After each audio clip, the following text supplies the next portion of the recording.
Така, ето го и уреда. Станимирка. Значи с нормален прак.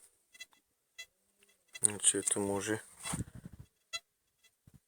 да го намалим още. Значи монета около 30 мм.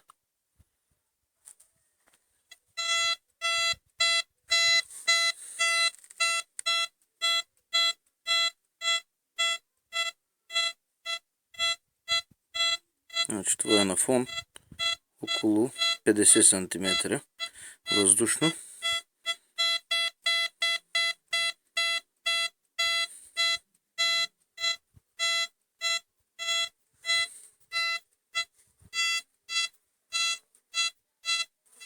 Ето кутията, близо до кутията е.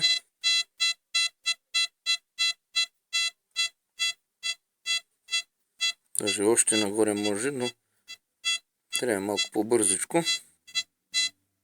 Отчита го. Значи на 45-50 см е ясен сигнал. Ще ви покажа и стрелката. Тила надясно.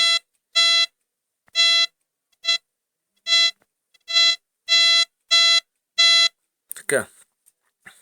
Това е с цветния сигнал. Сега ще ви покажа с желязо. Това е скоба. Скоба метална. Ето стрелката. Тила на ляво.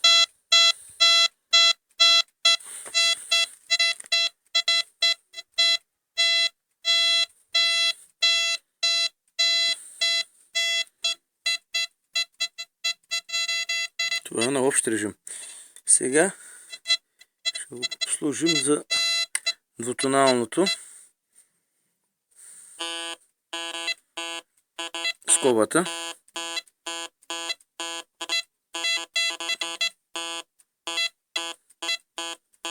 Дебел звук. Индикатора също дава наляво. Също дискриминира. Ем звук, ем стрелка. Сега ще ви покажа и с монетата. Идеален цвят, звук. Това е с звуковата дискриминация. Вече това е на предела. Леко се обажда вече.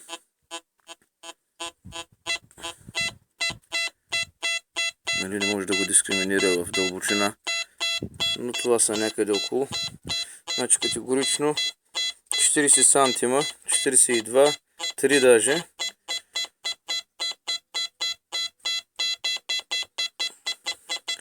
Се го дискриминира. Ето пак скобичката.